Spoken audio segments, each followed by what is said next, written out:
Weekly Hollywood report వీడియోకి మీకు స్వాగతం. లేటెస్ట్గా కొన్ని ఇంట్రెస్టింగ్ హాలీవుడ్ ఫిల్మ్స్ యొక్క న్యూస్తో పాటు Hollywood films present box office దగ్గర ఎలా పర్ఫామ్ చేస్తున్నాయో క్లియర్గా ఈ వీడియోలో తెలుసుకుందాం. ఏ మైన్క్రాఫ్ట్ మూవీ మరొక 2 వీక్స్ వరకు కంటిన్యూ అయ్యేలాగా కనిపిస్తుంది. ఇప్పటిదాకా ప్రపంచవ్యాప్తంగా 952 మిలియన్స్ కలెక్ట్ చేసింది. సో ఫైనల్ రన్లోని 970 మిలియన్ మార్క్ని కూడా టచ్ చేసే అవకాశం ఉంది. ఈ పాటికి రన్ అయిపోవాలి, కానీ సమ్మర్లోని స్కూల్స్ ఇంకా హాలిడేస్ ఉన్నాయి కాబట్టి kids and families population last డేస్లో వస్తున్నారు. ఆ తర్వాత సిన్నర్స్ కూడా కంప్లీట్గా ఆగిపోలేదు, ఇంకా నెంబర్స్ యాడ్ అవుతున్నాయి. ప్రపంచవ్యాప్తంగా ఇప్పటిదాకా 358 మిలియన్స్ని కలెక్ట్ చేసిన ఈ ఫిలిం ఓన్లీ నార్త్ అమెరికాలోనే 273 మిలియన్స్ కలెక్ట్ చేసి దాదాపుగా ఈ లాస్ట్ 15 ఇయర్స్ వరకు అంటే 2010 నుండి హైయెస్ట్ గ్రాసింగ్ ఒరిజినల్ ఫిలిం కేటగిరీలో ఓన్లీ నార్త్ అమెరికాలోని రికార్డ్ని పెట్టింది టాప్ ప్లేస్లో. మైకిల్ బి జోర్డన్ కెరీర్ కూడా బాగా రైజ్ అవుతుందని చెప్పాలి, ఎందుకంటే 270 millions non IP, non franchise, non sequel film biggest stars లేదంటే పాపులర్ డైరెక్టర్స్ మాత్రమే పుల్ చేయడం అవుతుంది. రయాన్ కుగ్లర్ గారికి కూడా రెప్యుటేషన్ పెరుగుతుంది. Sinners opening weekend 48 millions open చేస్తే థండర్ బోల్ట్స్ ఓపెనింగ్ వీకెండ్లోనే 74 మిలియన్స్ దాటి ఓపెన్ చేసింది. కానీ నార్త్ అమెరికాలోని కేవలం 187 మిలియన్స్ ఇప్పటిదాకా కలెక్ట్ చేయడం, 200 మిలియన్స్ కూడా డొమెస్టిక్ గా క్రాస్ చేయకపోవడం డిస్నీ బాగా షాక్ అవుతుంది. మార్వెల్ కి నార్త్ అమెరికాలోని సెపరేట్ బ్రాండ్ ఉండడం మాత్రమే కాకుండా థండర్ బోల్ట్స్ ఎలాంటి క్లాష్ లేకుండా 2 వీక్స్ వరకు ఫ్రీ రన్ ఉన్న టైంలోని రిలీజ్ అయినప్పటికీ, పాజిటివ్ రివ్యూస్ వచ్చినప్పటికీ break even target just 500 millions ని కూడా క్రాస్ చేయడానికి కష్టపడుతున్న ఈ సినిమా ప్రపంచవ్యాప్తంగా 378 మిలియన్స్ ని క్రాస్ చేసింది. సో 400 మిలియన్స్ లోపే రన్ ని ముగించుకుంటుంది. ఆ నెంబర్ని టచ్ చేయడం కూడా కష్టమే అనుకుంటా. ఇక ఆ తర్వాత final destination blood lines north America opening weekend 52 millions collect చేసింది, అంటే సిన్నర్స్ కన్నా ఎక్కువ. కానీ ఇప్పటిదాకా నార్త్ అమెరికాలోని కేవలం 125 మిలియన్స్ మాత్రమే కలెక్ట్ చేసింది, అంటే చాలా తక్కువ. కానీ R-rated ఫిలిమ్స్కి, హారర్ కేటగిరీ ఫిలిమ్స్కి 100 మిలియన్స్ క్రాస్ చేయడమే నార్త్ అమెరికాలోని ఒక అచీవ్మెంట్. పైగా ఇది ఫ్రాంచైజ్కే బిగ్ రికార్డ్. ఇకపోతే ప్రపంచవ్యాప్తంగా 258 మిలియన్స్ ని కలెక్ట్ చేసింది. మరొక వారం వరకు ఉండొచ్చు అంతే. సో మహా అయితే 270 మిలియన్స్ ని క్రాస్ చేసేసింది మా ఫైనల్ రన్ లో. బట్ ఈ ఫ్రాంచైజ్ లోనే all time biggest record. Market ని కూడా, పాపులేషన్ ని కూడా బాగా పెంచుకోగలిగింది ఫిలింతో. ఇండియాలో కూడా 71 crore గ్రాస్ ని ఎర్న్ చేసింది ఈ సినిమా, క్యాప్టెన్ అమెరికా 4 థండర్ బోల్ట్స్ కన్నా ఎక్కువ. ఇక ఆ తర్వాత Mission Impossible the final reckoning third weekend లోని నియర్ 15 మిలియన్ హోల్డ్ తోటి నార్త్ అమెరికాలోని 150 మిలియన్ మార్క్ ని క్రాస్ చేసింది. ఫైనల్ రన్ లోని 190-200 మిలియన్ వరకు కూడా వెళ్ళేలాగా కనిపిస్తుంది. మిషన్ ఇంపాసిబుల్ ఎంటైర్ ఫ్రాంచైజ్ కి నార్త్ అమెరికాలోని 200 నుండి 220 మిలియన్ దగ్గర వరకు మాత్రమే మెయిన్ మార్కెట్. అంతకు మించి ఏ ఫిలిం కూడా దాటలేదు. బట్ ఈ ఫిలిం దాటి 250 మిలియన్ వరకు కూడా నార్త్ అమెరికాలోని వెళ్ళుండేది అనమాట. ఓపెనింగ్ వీకెండ్ లో కూడా 100 మిలియన్స్ దాటే ఓపెన్ చేసి ఉండేది ఒకవేళ సోలో రిలీజ్ అయ్యి ఉంటే. అప్పటికి ఓపెనింగ్ వీకెండ్ 79 మిలియన్స్ దగ్గర వరకు నార్త్ అమెరికాలోని ఫ్రాంచైజ్ కి బిగ్గెస్ట్ ఓపెనింగ్ రికార్డ్ పెట్టినప్పటికీ, ఎంటైర్ ఫ్రాంచైజ్ లోనే తక్కువ స్క్రీన్స్ తో రిలీజ్ అయినప్పటికీ, అలా వీకెండ్స్ కొద్దీ ఈ ఫిలిం స్క్రీన్స్ ని కోల్పోతూనే ఉంది. ఎందుకంటే సమ్మర్ కాబట్టి లీలో అండ్ స్టిచ్ కి ఆ అడ్వాంటేజ్ తోటి స్క్రీన్స్ అంతా అటువైపు ప్యాక్ అయి ఉంటాయి. ఫ్యామిలీస్, కిడ్స్ అంతా కూడా అటువైపే వెళ్తారు. ఇలాంటి కాంప్లెక్స్ గా కన్ఫ్యూజ్ అయ్యేలాంటి జానరస్ స్క్రిప్ట్స్ ఈ పాపులేషన్ అంతా కంఫర్టబుల్ గా ఎంజాయ్ చేయలేరు. స్టిల్ టామ్ క్రూజ్ కాబట్టి ఫైనల్ రన్ లోని ఆ నియర్ 200 మిలియన్స్ దగ్గర వరకు ఈ ఫ్రాంచైజ్ కున్న ఆ మెయిన్ లిమిటెడ్ రికార్డ్ పుల్ వరకు కూడా వెళ్ళే ఛాన్సెస్ ద ఫైనల్ రెకనింగ్కి ఉన్నాయి. డెడ్ రెకనింగ్ అయితే కంప్లీట్గా దగ్గరలోనే 170 మిలియన్ దగ్గరలోనే బాగా దారుణంగా ఆగిపోయింది. బార్బెన్ హేమర్ యొక్క ఎఫెక్ట్ చాలా గట్టిగా ఉంది. బట్ ఇప్పుడు ఫారిన్ కంట్రీస్లోని cinema score, audience response, word of mouth Dead Reckoning కన్నా ఎక్కువగా ఉంది కాబట్టి పాజిటివ్గా ఆ మాత్రం జోరు ఓవర్సీస్లో కనిపిస్తుంది. 300 మిలియన్ ఓవర్సీస్ క్రాస్ని ఇప్పటిదాకా క్రాస్ చేసింది. సో ప్రపంచవ్యాప్తంగా ఈ సినిమా ఇప్పటిదాకా 452 మిలియన్స్ని కలెక్ట్ చేసింది. డెడ్ రెకనింగ్ లానే కోర్టులోని ట్యాక్స్ పేయర్స్ కాస్ట్, అంటే ముఖ్యంగా ట్యాక్స్ ఇంట్రెస్ట్ బడ్జెట్లో పెరగడం వలన కేసు వేసి ప్రాఫిట్స్ని ఎర్న్ చేసింది ఆ సినిమా. లాసెస్ అంతా కూడా కవర్ చేసుకుంది. ఆ విధంగా ఈ ఫిలింకి కూడా ట్యాక్స్ పేయర్స్ కాస్ట్ రికవరీ అయితే పక్కాగా అవ్వచ్చని అంటున్నారనమాట. దాదాపుగా 300 నుండి 350 మిలియన్స్ వరకు బడ్జెట్ పెరిగింది కదా ట్యాక్స్ ఇంట్రెస్ట్ వల్ల. ఆ ట్యాక్స్ ఇంట్రెస్ట్ బడ్జెట్ కలుపుకుంటే 700 నుండి 750 మిలియన్స్ క్రాస్ చేయాలి బ్రేక్ ఈవెన్ కి. ఒకవేళ ట్యాక్స్ పేయర్స్ కాస్ట్ రికవర్ అయితే 650-600 మిలియన్స్ వరకు కూడా ఒకవేళ ఫిలిం రన్ ఆగిపోయినా వీళ్ళు ఆ మిగతా లాస్ అయిన ఆ ట్యాక్స్ ఇంట్రెస్ట్ ఎక్స్ట్రా బడ్జెట్ ని మేబీ కోర్టులోనే రికవర్ చేయొచ్చు. బట్ ప్రస్తుతానికైతే మాత్రం స్టిల్ ఇది అండర్ పర్ఫార్మ్డే. ఈ టైప్ ఆఫ్ స్టోరీస్ కి, జానరస్ కి 1 బిలియన్ అసాధ్యమే. కానీ టామ్ క్రూజ్ తోటి అది సాధ్యం అయ్యి ఉండేది ఒకవేళ సోలో రన్ దొరుకుంటే. అండ్ ప్రపంచవ్యాప్తంగా ప్రాపర్గా టార్గెట్ చేస్తున్న పారమౌంట్ వాళ్ళ వీక్ మార్కెటింగ్ కాకుండా పోతే ఇండియాలోని 117 crore గ్రాస్ ని ఈ సినిమా కలెక్ట్ చేసింది. ఈ ఇయర్ హాలీవుడ్ కి హైయెస్ట్ గ్రాసర్ గా నిలిచింది. ఇక తర్వాత లీలో అండ్ స్టిచ్ బాక్స్ ఆఫీస్ దగ్గర అదిరిపోయేలా పర్ఫామ్ చేస్తున్నప్పటికీ థర్డ్ వీకెండ్ 30 మిలియన్స్ దాటి కాస్త డ్రాప్ అయింది నార్త్ అమెరికాలో అన్నట్టు కనిపిస్తుంది. ఈ కిడ్స్ ఫ్యామిలీ కేటగిరీ ఫిలిమ్స్ కి ఓపెనింగ్స్ అంత హెవీగా రావు, వీటికి లాంగ్ రన్ ఎక్కువగా ఉంటాయి అనమాట. అయినప్పటికీ ఫిలింకి ఓపెనింగ్స్ ఫ్రంట్ లోడెడ్గా వచ్చి లాంగ్ రన్లో కొద్దిగా స్లో అవుతున్నట్టు కనిపిస్తుంది అనమాట. అండ్ ఇంకొక మంత్ ఆగితే సమ్మర్ హాలిడేస్ అయిపోతే కిడ్స్ పాపులేషన్ తగ్గిపోతారు కాబట్టి ఆ అడ్వాంటేజ్ తగ్గుతుంది. బట్ స్టిల్ 1 బిలియన్ అయితే ఈజీయే. ఇప్పటిదాకా ప్రపంచవ్యాప్తంగా 776 మిలియన్స్ని కలెక్ట్ చేసిన ఈ సినిమా నార్త్ అమెరికాలోని ఆల్రెడీ 340 మిలియన్ దగ్గర వరకు కలెక్ట్ చేసింది. మేబీ కాస్త ఎఫెక్ట్ అనుకుంటా బాలరీనాకి కూడా ఓపెనింగ్స్ అంత హెవీగా రాలేకపోయాయి. దాంతోపాటు నెక్స్ట్ మంత్న మాత్రం Jurassic world, rebirth, super man, fantastic 4 films కూడా ఉన్నాయి. ఇకపోతే ఆ తర్వాత రిలీజ్ అయిన కరాటే కిడ్ లెజెండ్స్ ప్రపంచవ్యాప్తంగా కేవలం 75 మిలియన్స్ని మాత్రమే కలెక్ట్ చేసింది. సో ఫైనల్ రన్లోని 100 మిలియన్ని క్రాస్ చేయొచ్చు, లేదంటే ఆ దగ్గరలోనే ఆగిపోయేలాగా కనిపిస్తుంది పరిస్థితి. ఇకపోతే బాలరీనా ఇండియాలోని కాస్త డిలే అయ్యిందనమాట. కానీ జూన్ 6నే ప్రపంచవ్యాప్తంగా రిలీజ్ అయింది కదా. ఫారిన్ కంట్రీస్ ప్రకారం అంటే ప్రపంచవ్యాప్తంగా ఓపెనింగ్ వీకెండ్ బాగానే వచ్చాయి. బట్ నార్త్ అమెరికాలోని అంత గొప్పగా ఓపెనింగ్స్ ఏం రాలేదనమాట. అంటే ఫిలింకి రివ్యూస్ బాగా వచ్చాయి, ఆడియన్స్ స్కోర్ కూడా బాగుంది. బట్ ఆర్ రేటెడ్ కేటగిరీ కాబట్టి మినిమం 30 మిలియన్స్ అయినా క్రాస్ చేస్తుంది అనుకున్నప్పటికీ కేవలం 25 మిలియన్స్ దగ్గర వరకు మాత్రమే నార్త్ అమెరికాలోని ఓపెన్ చేసింది. ఇప్పటిదాకా ప్రపంచవ్యాప్తంగా 54 మిలియన్స్ని క్రాస్ చేసింది. ఒకవేళ 60 మిలియన్స్ని కానీ ఆర్ రేటెడ్ కేటగిరీలో ఓపెనింగ్ వీకెండ్లో క్రాస్ చేసి ఉంటే మాత్రం, ఒకవేళ బుల్లెట్ ట్రైన్ రీసెంట్గా బ్రాడ్ పిట్ గారిది ఆర్ రేటెడ్ తోటి 63 మిలియన్స్ ఓపెనింగ్ వీకెండ్లో కలెక్ట్ చేసింది. బట్ ఇదొక ఫ్రాంచైజ్ పవర్ కదా, జాన్ విక్ ఫ్రాంచైజ్ మినిమం ఈ నెంబర్స్ అయినా అచీవ్ చేయగలిగింది ఆర్ రేటెడ్లోని. బట్ జాన్ విక్ ఫ్రాంచైజ్కి కూడా అంత పెద్ద బాక్స్ ఆఫీస్ మార్కెట్ హెవీగా లేదు, 500 మిలియన్స్ కన్నా లోపే. అలాని కంప్లీట్లీ ఫ్యూరియోస్ అయితే మాత్రం మెయిల్ ఫ్రాంచైజ్లోని ఫీమేల్ ఫిల్మ్ ఏంటిని బాయ్కాట్ చేసేస్తారు. ఇక్కడ అలాంటి బాయ్కాట్ ఎఫెక్ట్ ఏం కనిపించట్లేదు, ఆడియన్స్ రెస్పాన్స్ కూడా బాగుంది. మరి ఫైనల్ రన్లోని 180-190 మిలియన్స్ వరకు కూడా ఈ ఫిలిం వెళ్ళగలుగుతుందా? అలా వెళ్తేనే బ్రేక్ ఈవెన్ అవుతుంది. మన ఇండియాలో ఈ ఫ్రైడే రిలీజ్ అవుతుంది సినిమా. ఇకపోతే సూపర్ మ్యాన్ యొక్క ఓపెనింగ్ వీకెండ్ ప్రొజెక్షన్స్ గురించి ప్రీవియస్ వీక్లోని చెప్పేశాను. ఆల్మోస్ట్ 150 మిలియన్స్ దాటి నార్త్ అమెరికాలోని ఓపెన్ చేసే లెవెల్లో కనిపిస్తున్నాయి. అండ్ టికెట్ సేల్స్ కూడా సైట్స్ క్రాష్ అయిపోతున్నాయి. అయితే జేమ్స్ గన్ గారు ఆల్రెడీ ఈ యూనివర్స్లోని సూపర్ మ్యాన్కి సీక్వెల్కి సంబంధించిన స్టోరీ కూడా ఆల్మోస్ట్ రెడీ అయ్యి ఉంది. కానీ ఆ సీక్వెల్ అనేది స్ట్రైట్ అప్ సీక్వెల్ కాకపోవచ్చు అండ్ ఇంతకు మించి నేను చెప్పకపోవచ్చు అని చెప్పారనమాట. అంటే దాని అర్థం డైరెక్ట్గా సూపర్ మ్యాన్ 2లా కాకుండా ఆ కంటిన్యూషన్ సీక్వెల్ అనేది ఇంకొక క్యారెక్టర్తో కూడా క్రాస్ ఓవర్ అయ్యేలా ఉండొచ్చు. ఫర్ ఎగ్జాంపుల్ మ్యాన్ ఆఫ్ స్టీల్కి సీక్వెల్ టైప్లో బ్యాట్మెన్ వర్సెస్ సూపర్ మ్యాన్ లాగా. ఫిల్మ్ యొక్క run time 2 hours 9 minutes fix అయిపోయింది. అండ్ అమెజాన్ ప్రైమ్ యూజర్స్కి ఎర్లీ స్క్రీనింగ్ యొక్క టికెట్స్ దొరికే ఛాన్సెస్ కూడా రీసెంట్గా ఫిలిం టీమ్ అనౌన్స్ చేశారు వాళ్ళ అఫీషియల్ పేజ్లోనే లింక్తో సహా. ఇండియాలో కూడా అలా ఛాన్స్ ఉంటే మేబీ ట్రై చేస్తాను ఎర్లీగా చూడడం, లేదంటే రిలీజ్ డేట్ని చూస్తాను. ఇక ఆ తర్వాత మ్యాడ్ మ్యాక్స్ ఫ్యూరియోస్ తర్వాత ఈ ఫ్రాంచైజ్లోని మ్యాడ్ మ్యాక్స్ వేస్ట్ ల్యాండ్కి సంబంధించి, అదే టామ్ హార్డీ గారి క్యారెక్టర్కి సంబంధించి, ఆ మ్యాక్స్ క్యారెక్టర్కి సంబంధించి ఫ్యూరీ రోడ్కి కూడా సీక్వెల్ ఆల్రెడీ ప్లానింగ్ చేశారు కదా జార్జ్ మిల్లర్ గారు. బట్ ఫ్యూరియోసా ఎప్పుడైతే బాక్స్ ఆఫీస్ దగ్గర డిజాస్టర్ అయ్యి ఆ విధంగా బాయ్కాట్ చేశారో, ఇప్పుడు స్టూడియోస్ ఈ అప్కమింగ్ మ్యాడ్ మ్యాక్స్ ఫిలింకి సంబంధించి ఎలాంటి పాజిటివ్ ఒపీనియన్లో కూడా లేరంట. Of course Mad Max Fury Road కూడా బాక్స్ ఆఫీస్ దగ్గర ప్రాఫిట్స్ ఎర్న్ చేయలేదు, బ్రేక్ ఈవెన్ దగ్గర వరకు ఆగిపోయింది.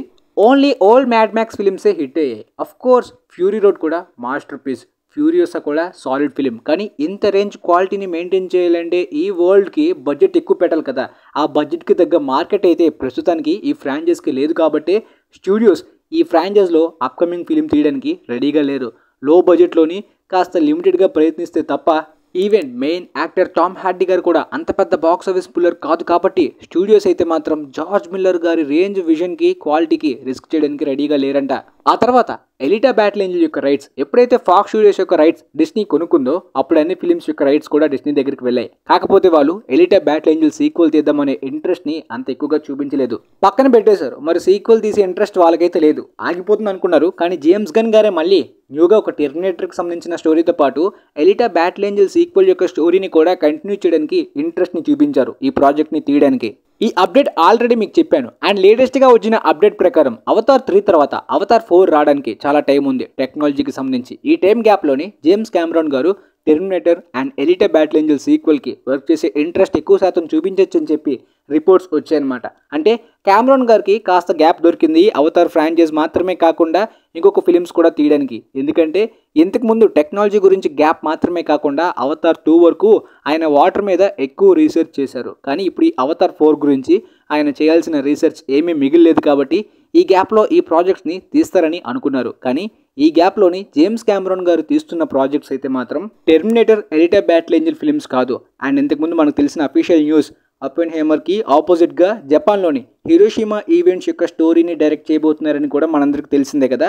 ఆ తర్వాత ఆయన ఫోకస్ చేస్తున్న next project the Devils adaptation. ఒక ఫ్యాంటసీ జానరా మీద ఆయన ప్రజెంట్ ఎక్కువ శాతం ఫోకస్ చేస్తున్నారనమాట. అంటే దీని అర్థం ఈ గ్యాప్లో ఆయన డైరెక్ట్ చేయబోయేది ఈ 2 ఫిలిమ్స్ కాబట్టి ఎలిటా బ్యాటిల్ ఏంజల్ లేదంటే టెర్మినేటర్కి సంబంధించిన ఫిలిమ్స్ని ఆయన డైరెక్ట్ చేయకపోవచ్చు. దాని అర్థం ఎలిటా బ్యాటిల్ ఏంజల్ ప్రాజెక్ట్ ఆ సీక్వెల్ మళ్ళీ ఆగిపోతుందా అంటే లేదు, స్టోరీ కంటిన్యూ చేయొచ్చు. ఆయన స్టోరీని రాసేసి మరొక డైరెక్టర్కి సేమ్ ఎలిటా బ్యాటిల్ ఏంజల్ ఫస్ట్ పార్ట్లానే ఇచ్చేసి ప్రొడ్యూసర్గా ఉండొచ్చు. కెమెరాన్ గారు ఎలిటా బ్యాటిల్ ఏంజల్ సీక్వెల్ కంటిన్యూ చేయాలని ఇంట్రెస్ట్ ఎక్కువ చూపించారు. టెర్మినేటర్ సీక్వెల్ గురించి అంత ఎక్కువ చెప్పలే, 2-3 సార్లు చెప్పారు స్టోరీ రాయడానికి ప్రయత్నిస్తున్నా అని చెప్పి. అందువల్లనే సో ఈ 2 కూడా ఆయన డైరెక్షన్లో రాకపోవచ్చు. ఆయన డైరెక్ట్ చేయబోయేవి ఈ గ్యాప్లో ఈ ఫిలిమ్స్ అని క్లారిటీ వచ్చింది. ఇకపోతే ఆ తర్వాత జేమ్స్ గన్ గారు సూపర్ మ్యాన్ ఫిలిం గురించి మొత్తం ప్రమోషన్స్లోని ఈ యూనివర్స్లో Wonder Woman story, Wonder Woman solo project కూడా డెవలప్మెంట్ స్టేజ్లో ఉందని చెప్పి రీసెంట్గా అనౌన్స్ చేశారు. కానీ ఫస్ట్ ఫేజ్లోనే వండర్ ఉమెన్ ఉండకపోవచ్చు. ఇకపోతే కాస్టింగ్ రూమర్స్ ప్రకారం ఆడ్రియా ఆరియోనా అయితే మాత్రం పర్ఫెక్ట్గా ఉంటుంది అనేది నా ఒపీనియన్. ఆల్రెడీ జేసన్ మొమోవా కూడా డీసీయూలోని లోబో క్యారెక్టర్లో ప్లే చేస్తున్నాడు కాబట్టి అతని గర్ల్ ఫ్రెండ్ ఈమెని కూడా జాయిన్ చేయించే అవకాశం ఎక్కువ శాతం ఉంది. ఈమె వండర్ ఉమెన్కి చాలా పర్ఫెక్ట్గా సెట్ అవుతుంది. మంచి టాలెంటెడ్ యాక్ట్రెస్ అనేది నా ఒపీనియన్. ఈమెతో పాటు చాలా మంది గురించి ఎప్పట్లేలో కన్సిడరేషన్ ఉంది కదా. పర్సనలీ నాకైతే ఈమె తర్వాత ఐజా గోన్జాలెస్ కూడా సెట్ అవుతుంది అనిపిస్తుంది. కానీ ప్రస్తుతానికి రూమర్స్ ప్రకారం అయితే మాత్రం ద విచర్ సిరీస్లోని ఆన్యా టైలర్ కూడా ఈ వండర్ ఉమెన్ క్యారెక్టర్ ప్లే చేసే అవకాశం డీసీలో ఎక్కువ శాతం ఉందని చెప్పి కూడా రీసెంట్గా కొన్ని రూమర్స్ వినిపిస్తున్నాయి అనమాట.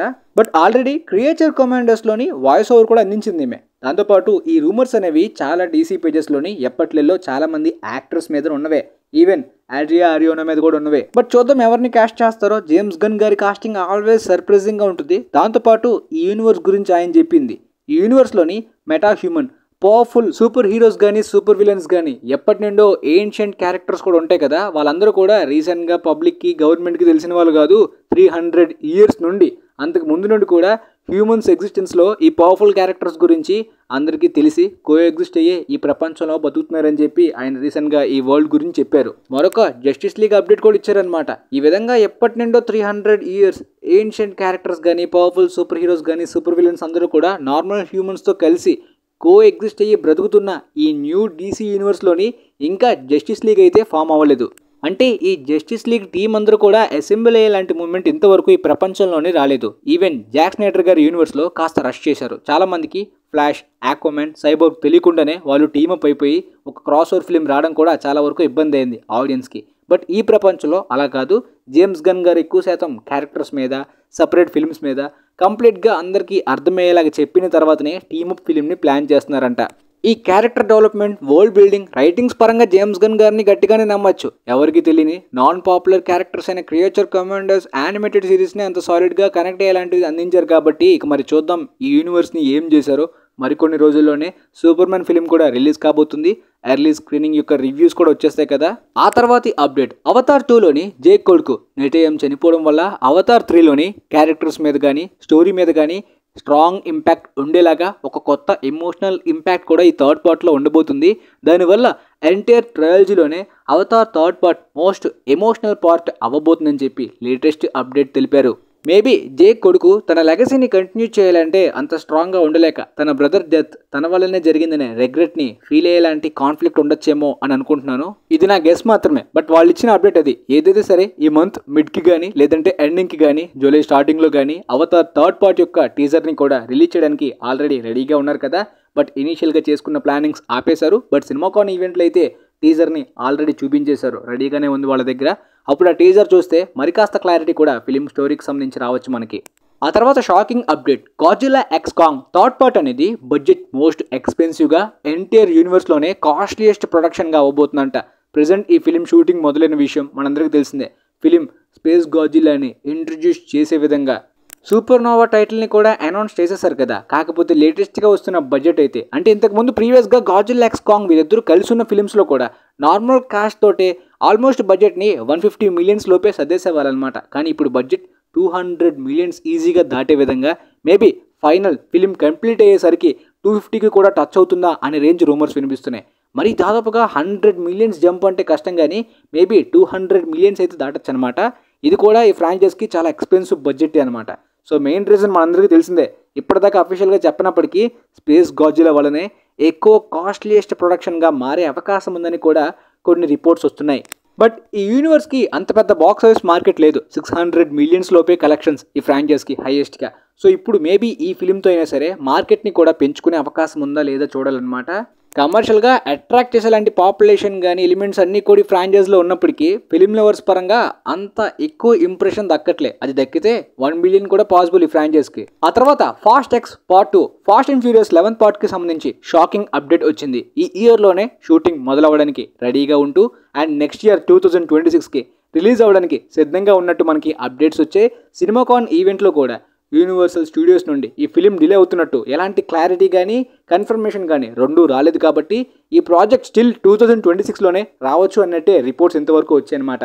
కానీ ఇప్పుడు లేటెస్ట్గా వస్తున్న రిపోర్ట్స్ అంటే ఈ ఫిలిం ప్రొడక్షన్ ఈ పాటికి స్టార్ట్ అయిపోవాలన్నమాట. ఇప్పుడు షూటింగ్ మొదలైతేనే నెక్స్ట్ ఇయర్ సమ్మర్లో రిలీజ్ చేయడానికి ప్రాపర్గా డేట్ అనేది దొరుకుతుంది. లేదు ఇంకా డిలే అయిందనుకోండి నెక్స్ట్ ఇయర్ సమ్మర్కి అసలు డేట్ దొరకదు. Fast and furious entire franchise అందరికీ కూడా సమ్మర్లోని ఈ టైంలోనే టార్గెట్ చేస్తారు కాబట్టి వాళ్ళు డేట్ మార్చే అవకాశం లేదు. కాబట్టి ప్రొడక్షన్ ఈ పాటికి స్టార్ట్ అవ్వాలి. కానీ ఇంతవరకు స్టార్ట్ అవ్వకపోవడానికి main reason Fast X part 2 స్టోరీలో చాలా చేంజెస్ చేస్తున్న విషయం మనందరికీ ఇంతకుముందు తెలిసిందే కదా. అదే ఈ ఫాస్ట్ అండ్ ఫ్యూరియస్ 9th పార్ట్లో చూపించిన ఆ స్పేస్ ఇంట్రొడక్షన్ అనేది కేవలం ఇంట్రొడక్షన్ మాత్రమే. ఆ తర్వాత ఫాస్ట్ ఎక్స్ పార్ట్ 2లోని స్పేస్కి సంబంధించిన ఇన్వాల్వ్మెంట్ ఎక్కువ శాతం స్టోరీలో ఉండే విధంగా ప్లాన్ చేసుకున్నారు. కానీ ఫాస్ట్ అండ్ ఫ్యూరియస్ 9th పార్ట్కి అంత విపరీతమైన ట్రోల్స్ రావడంతో వాళ్ళు కాసేపు ఆగారు ఈ స్పేస్ గురించి ఆలోచించడానికి. కంప్లీట్గా స్టోరీ ఫార్మెట్ని ముఖ్యంగా ఫాస్ట్ ఎక్స్ పార్ట్ 2లో ప్లాన్ చేసుకున్న ఎలిమెంట్స్ అన్నింటినీ కూడా మారుస్తున్నారు. కాబట్టి ఈ టైంలో ప్రొడక్షన్ ఏమైనా క్లారిటీ లేకుండా మొదలు పెడితే ఖచ్చితంగా బడ్జెట్లోని ట్యాక్స్ ఇంట్రెస్ట్ కానీ ఎక్కువ డిలే అయ్యిందనుకోండి పెరిగిపోద్ది ఖర్చు. ఆల్రెడీ ఫాస్ట్ ఎక్స్కి ఎక్కువ బడ్జెట్ అవడం వల్లనే ప్రాఫిట్స్ రాలేదు. సో ఇప్పుడు అంత బడ్జెట్ పెట్టకుండా నార్మల్ బడ్జెట్ తోటే అంటే ప్రొడక్షన్ స్టార్ట్ అయ్యేటప్పటికి కంప్లీట్ క్లారిటీ ఉండాలి, డిలేస్ అవ్వకూడదు, ట్యాక్స్ ఇంట్రెస్ట్ పెరగకుండా ప్లానింగ్ ఉన్నప్పుడే స్టార్ట్ చేయడానికి రెడీగా ఉన్నారు. దాంతోపాటు నెక్స్ట్ ఇయర్ సమ్మర్లోని ఆల్రెడీ ద ఒడిసీ కానీ మ్యాండలోరియన్ ప్రాజెక్ట్ కానీ చాలా పెద్ద పెద్ద ఫిల్మ్స్ అన్నీ ఉన్నాయి. సో సమ్మర్ క్లాస్లో రిలీజ్ అయితే ఫైనల్ పార్ట్గా వీళ్ళు అనుకున్న నెంబర్స్ని అచీవ్ చేయలేరు. దాంతోపాటు ఒకవేళ 2027కి వెళ్ళినా కూడా 2023లోనే ఫాస్ట్ ఎక్స్ వచ్చింది. సో 4 years గ్యాప్ తర్వాత దానికి సీక్వెల్ అంటే ఆ ఫాస్ట్ ఎక్స్ కనెక్షన్ హైప్ కానీ అంతా కూడా పడిపోతుంది. ఈవెన్ హైప్ ఏం జనరేట్ కాలేదు కానీ ఉన్న కనెక్షన్ గురించి క్లారిటీ ఉండదు ఆడియన్స్కి. ఏ విధంగా అయినా సరే మార్కెట్ దెబ్బ కాస్తేనే పడుతుంది ఫిలిం మీద. మరి చూద్దాం ఈ ఫైనల్ ఫిలిం గురించి. ఆ ఫైనల్ క్లారిటీ వాళ్ళు ఏం తెచ్చుకుంటారు. ఆల్రెడీ చనిపోయిన అందరినీ తిరిగి తీసుకొచ్చారు. పాల్ వాకర్ క్యారెక్టర్ ఆల్రెడీ బ్రతికే ఉంది ఫ్రాంచైజ్లో. ఆ క్యారెక్టర్ యొక్క క్యామియోని కూడా ఫేస్ మార్ఫింగ్గా చూపిద్దామని అనుకున్నారు ఇనిషియల్గా. చూద్దాం మరి వాళ్ళు కన్ఫ్యూజ్లో ఉన్నారు. క్లారిటీ ఏ విధంగా వస్తుందో. స్పేస్ మాత్రం పక్కాగా ఉండదు. ఆ ఇన్వాల్వ్మెంట్ పక్కాగా ట్రోల్ అయింది fast and furious 9th part తోటి. హాలీవుడ్లోని లాజిక్స్ని కానీ బ్రేక్ చేస్తే ఆ విధంగా ట్రోల్స్ వస్తాయన్నమాట. దాని మీద వాళ్ళు సీరియస్గా తీసుకుంటారు. కాన్సెప్ట్కి కన్విన్సింగ్గా థియరీ ఉంటే ఓకే. స్ట్రీట్ రేసింగ్ ఫిలింకి స్పేస్కి ఎలాంటి కనెక్షన్ లేదు, లాజిక్గా కన్విన్సింగ్గా ఒక థియరీ కూడా లేదు కాబట్టి ఖచ్చితంగా వాళ్ళ మిస్టేక్ రిపీట్ చేయరు. మీకైతే అప్డేట్స్ అన్ని క్లియర్గా అర్థమయ్యాయి అనుకుంటా. వీలైతే వీడియో మీ ఫ్రెండ్స్లో ఉన్న వాళ్ళకి కూడా షేర్ చేయండి. Thanks for watching guys.